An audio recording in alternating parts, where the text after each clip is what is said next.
নমস্কাৰ ছাত্ৰ ছাত্ৰীসকল আশা কৰোঁ তোমালোকে ভালে আছা পঢ়া শুনা কৰি আছা ভিডিঅ'সমূহ চাই আছা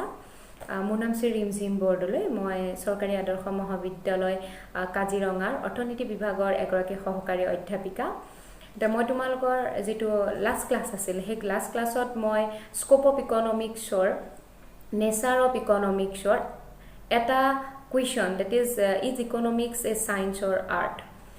এই কুৱেশ্যনটোৰ মই তোমালোকক এটা পাৰ্ট পঢ়োৱাৰ নিচিনা হৈছিল অৰ্থাৎ যেহেতু অলপ দীঘল হৈ যায় বুজাওঁতে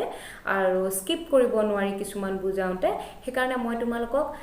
economics a science economics science হয় নে নহয় সায়েন্স মানে কি আৰু সায়েন্সৰ ফিচাৰ্ছসমূহ বা অৰ্থনীতি বিজ্ঞানক আমি বিজ্ঞান বুলিব পাৰোঁ নে নোৱাৰোঁ বা যথাৰ্থ বিজ্ঞান নে আদৰ্শগত বিজ্ঞান সেই বিষয়ে এটা ক্লাছত মোৰ পঢ়োৱা হ'ল এতিয়া আমি চাম economics a science or an art যেটো সায়েন্স পাৰ্টটো মই পঢ়ালো আজি মই তোমালোকক পঢ়াম যে আৰ্ট মানে কি প্ৰথমতে যেনেকৈ আমি হিটু ক্লাছত গম পাইছিলো সায়েন্স মানে কি আজি পঢ়িম আমি হোৱাট আৰ্ট ইজ আৰ্ট মানে কি এটা কথাটো হ'ল art যেটো আমি কলা বুলি কওঁ হয়নে art is the practical application of knowledge for achieving definite aims অৰ্থাৎ art যেটো হি হৈছে কি practical application of knowledge আমি যিখিনি জ্ঞান আহৰণ কৰিলো আমি যিখিনি পঢ়িলো শুনিলো যিখিনি আমাৰ নলেজ আমি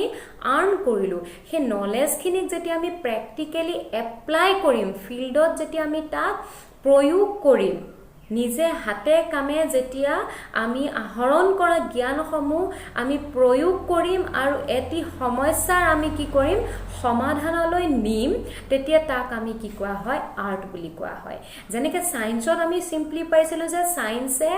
কজ আৰু ইফেক্টৰ মাজত থকা সম্পৰ্কটো সিস্টেমেটিক আৰু কম্প্ৰেহেনসিভ ষ্টাডি কৰে ঠিক আছে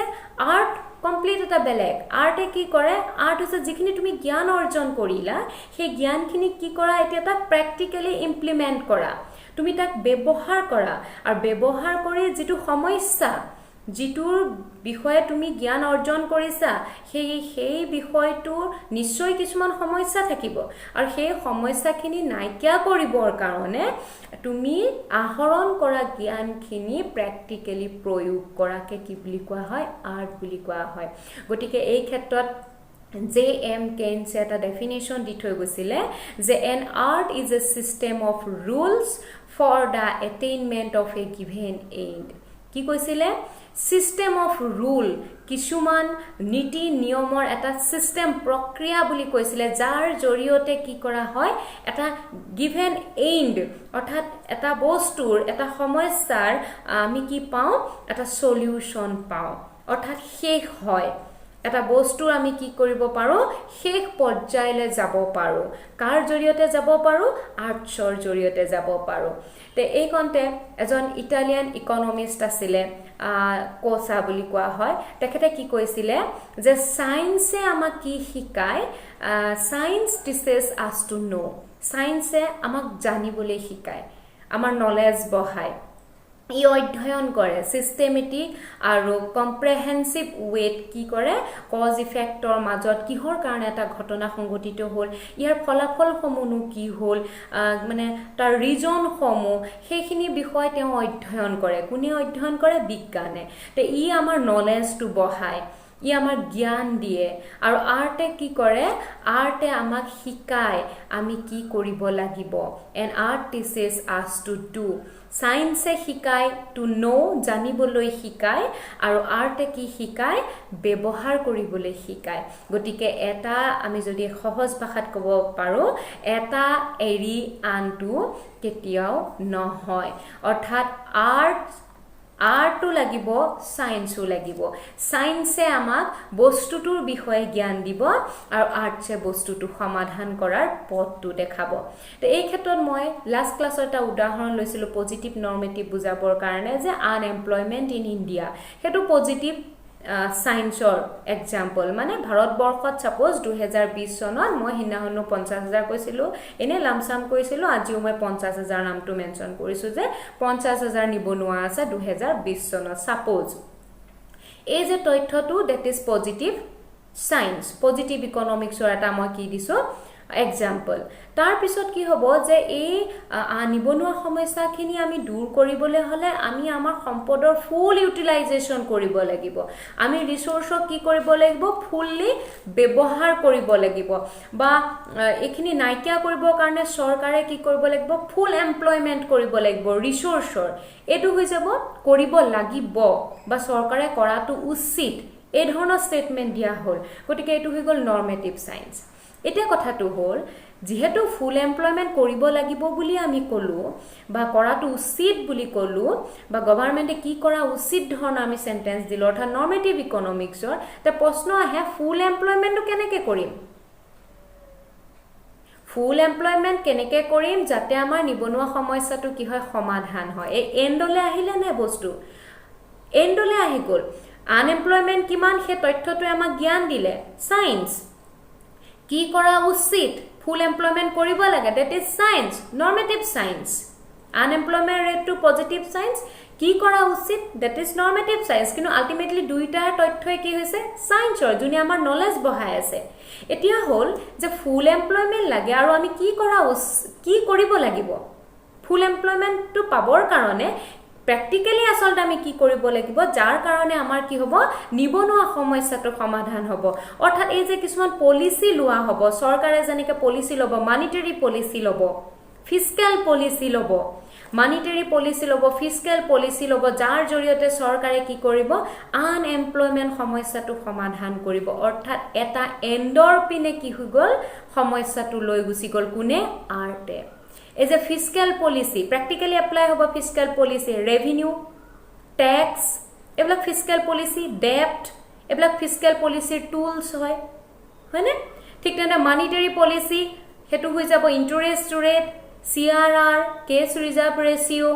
slr ebla practical application hoine na hoy te ei practically ami monetary policy aru fiscal policy ব্যবহার করি আনএমপ্লয়মেন্টৰ যেটো সমস্যা সমাধান কৰিলো এই যে ফিস্কেল আৰু মনিটাৰী পলিসি আমি এপ্লাই কৰিলো হেতু হৈছে আৰ্ট গতিকে ছাত্ৰ ছাত্ৰী সকল আমি যদি সাবলে যাও সায়েন্স ইকনমিক্স সায়েন্সও হয় আৰ্টও হয় সায়েন্সে নলেজ বহাব আৰ্টে কি কৰিব প্ৰবলেমটো সলিউশন কৰিব যদি আ ফিচার্স বুলি সাবলে যাও it should suggest the remedies to solve the economic problem সমূহ কি কৰে সমাধানৰ পথ দেখায় ঠিক তেনেদৰে verification of economic laws is possible only if economics is an art because it is the practical application of knowledge eta বিধি অৰ্থনৈতিক বিধি যদি আমি ভেৰিফাইড কৰিব বিচাৰো আমি যদি তাক প্ৰমাণ কৰিব বিচাৰো যে এইটো শুদ্ধ নে ভুল তেতে আলটিমেটলি আমি আৰ্ট হ'বই লাগিব যদি আৰ্ট নাথাকে তেতিয়া হলে আমি তাক ভেৰিফাইডও কৰিব নোৱাৰো সত্যতা প্ৰমাণ কৰিব নোৱাৰো কাৰণ আৰ্টেহে তাক প্ৰ্যাকটিক্যালি ইমপ্লিমেন্ট কৰিব সায়েন্সে জাস্ট অধ্যয়ন কৰে আৰু আমাৰ নলেজটো বঢ়াই যায় কিন্তু আৰ্ট যদি নাথাকে তেতিয়া আমি ইকনমিক লখিনি কি কৰিব নোৱাৰো ভেৰিফাইড কৰিব নোৱাৰো আৰু যদি ভেৰিফাইড নহয় যদি এটো ভেৰিফিকেশন কৰিব নোৱাৰো তেতিয়া হলে আমি কাক সায়েন্সৰ পিনে আকৌ কি হৈ যাব প্ৰবলেম হৈ যাব কাৰণ সায়েন্স হ'বলে হলে ওয়েল ভেৰিফাইড হ'ব লাগিব তেতিয়াহে জেনাৰেল একসেপ্টেবিলিটি কথাটো আহে গতিকে ছাত্ৰ ছাত্ৰী সকল যদি আমি কনক্লুজনৰ পাৰ্টটোলে যাও যে what is the nature of economics is a science or an art তেতিয়া হলে কি কম আমি ক'ব লাগিব economics is a science as well as an art অর্থাৎ ইকনমিক্স কি হয় সায়েন্সও হয় আর্টও হ'ব এই ক্ষেত্ৰত প্ৰফেসৰ কোছাৰ যেটো ইম্পৰ্টেন্ট আমি ডেফিনেশন হেতু আমি নকৈ নোৱাৰো তেওঁ কৈ গৈছিল যে science ৰিকুয়াৰ art requires science is being complementary to the other অৰ্থাৎ সায়েন্সে আৰ্ট বিচাৰে আৰ্টে কাক বিচাৰে সায়েন্স যেনেকৈ ভেৰিফিকেশন হ'বলে হলে সায়েন্স অফ ভেৰিফিকেশন লাগিব আৰু ভেৰিফিকেশন কৰিব পাৰিব আৰ্টেহে গতিকে ঠিক তেনেদৰে আকৌ আৰ্টে এটা বস্তু তেতিয়াহে ইমপ্লিমেন্ট কৰিব পাৰিব যেতিয়া সায়েন্সে সেই নলেজখিনি গুড খুৱাব গতিকে সায়েন্স নহলে আৰ্ট নহয় আৰ্ট নহলে সায়েন্স নহয় আৰু ইকনমিক্স কি হয় দুয়োটাই হয় ইকনমিক্স সায়েন্সও হয় আৰটো হয় গতিকে আজি আমাৰ ক্লাছটোত অৰ্থনীতি বিজ্ঞানৰ যেটো স্কোপৰ সেকেন্ড পোৰশনটো আজি শেষ হ'ল অৰ্থাৎ is economics a science or art প্ৰকৃতিটো আমি কি পালো যে economics is a science or as well as an art আৰু is economics is a positive science or normative science তেতে কি হ'ব এটো লাস্ট ক্লাছতো কৈছো আজিও কৈ দিছো যে economics is a positive science as well as normative science অৰ্থাৎ দুয়োটাই হয় তেখিলেকে আমি দুটা স্কোপৰ দুটা ইম্পৰ্টেন্ট কোৱেশ্চন পঢ়িলো পাৰ্ট কে পঢ়িলো আৰু নেক্সট ক্লাছত মই তোমালোকক পঢ়াম scope of economics or last two question asile what are the limitation of economics এই তিনিটা পঢ়াই দিয়াৰ পিছতহে তোমালোকৰ কমপ্লিট হ'ব scope of economics গতিকে ছাত্ৰ ছাত্ৰী সকল এখিনলৈকে তোমালোকক পঢ়ালো তোমালোকে ধুনীয়াকে নোট ডাউন কৰি যাবা আৰু যদি কিবা নুবুজা আছে তোমালোকে মোক কমেন্টত ইনবক্স কৰিব পাৰিবা গতিকে ধন্যবাদ